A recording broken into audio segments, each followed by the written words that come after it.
একদিন আমি রঘুনায় ঘুম চিরদিন বল হারিয়ে যাব। একদিন আমি রঘুনায় ঘুম চিরদিন। ক্ষমা করে দিও তোমরা, ক্ষমা করে দিও তোমরা, ভুল করে তাকে যদি কোনদিন হারিয়ে যাব। একদিন আমি রঘুনাথ চিরদিন। আমরা কি চিরদিন থাকতে পারবো? আমার ভাইয়েরা বলবো, ঘরে ঘরে অল্প সময়ের মধ্যে শেষ করে দিব। আমি বলতেছিলাম আল্লাহ রাব্বুল আলামিন কুরআন কারীম আমাদের উপরে নাযিল করলেন। ওয়া হামালাল ইনসান, কুরআন কারীম আল্লাহ রাব্বুল আলামিন মানুষের উপরে নাযিল করলেন, মানুষ বহন করলেন। মানুষ এই কুরআন কারীম গ্রহণ করার জন্য রাজি হয়ে গেলেন। আমার ভাইয়েরা, এই কুরআন কারীম কিভাবে আমাদের কাছে আসলো? চিন্তার বিষয়। আল্লাহ রাব্বুল আলামিন হযরত জিবরাইল আমিন আলাইহি ওয়াসাল্লামের মাধ্যমে কুরআনুল কারীম দয়ার নবী মায়ার নবী নবীজির কাছে পাঠিয়ে দিলেন। কথা বলেন ঠিক কিনা?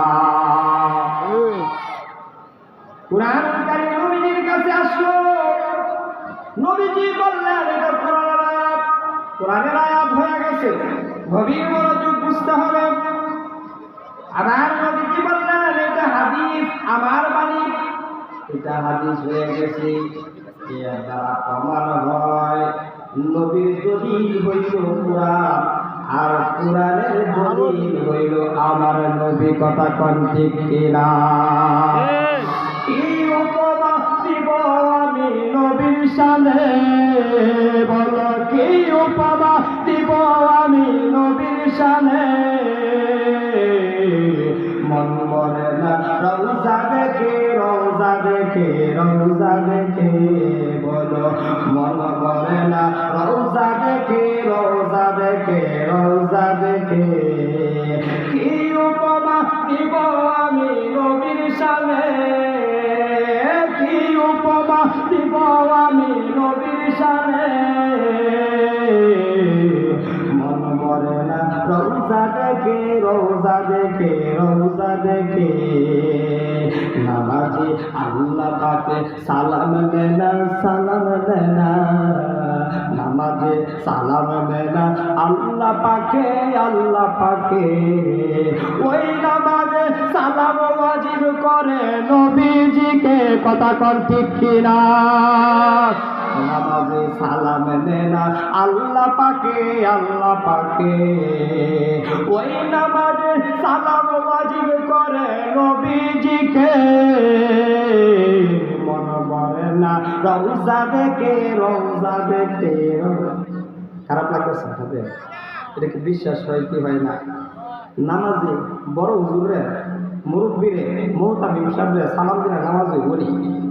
কতক্ষণ নামাজ হইব? আপনাদের কি কষ্ট লাগতেছে? খারাপ লাগতেছে? আসলে খারাপ লাগার কথায় অল্প সময়ের মধ্যে আলোচনা গুছাই এক জায়গায় নেওয়া খুব কঠিন। কথা কন ঠিক কিনা? নামাজে কোনো মানুষকে সালাম দিলে নামাজ হবে, কিন্তু নবীরে সালাম না দিলে নামাজ হইব নি? হইতো না। কথা কন নাকি? নামাজ হইব নি? না। এই জন্য আমি বলতেছি আমার ভাইরা বন্ধু, নবীর সাথে কোনো উপমা চলে না। মনোযোগ দিয়ে বুঝতে হবে। নবীজির দলিল হইল আল্লাহ পাকের কুরআন, আর কুরআনের দলিল হইল নবী। কথা কন ঠিক কিনা? আমার ভাইরা বন্ধু, তাহলে আমরা তারা কি বুঝলাম, কি বুঝতে পারলাম? এই কুরআনুল কারীমের মধ্যে 3 দফা রয়েছে। কুরআনুল কারীম পড়া, কুরআনুল কারীম বুঝা এবং কুরআনুল কারীম মানা। আমরা কোরআন শরীফ মানতে চাই কি চাই না?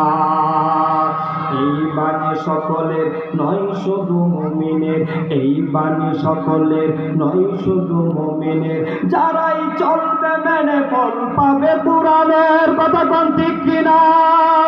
এই বাণী সকলের নয় শুধু মুমিনের, যারাই চলবে মেনে ফল পাবে কোরআনের। ঘরে বলো কি বার আসতে বলো, ঘরে বলো কি বার আসতে বলো, ও শান্তি দূর করে শান্তি আনে। সমাধান সমাধান চাও যদি জীবনে মরণে, ফিরে চাও খুঁজে নাও চোখরা কোরআনে। সকলে বলেন আল্লাহু আকবার। আপনারা কষ্ট পাইছেন?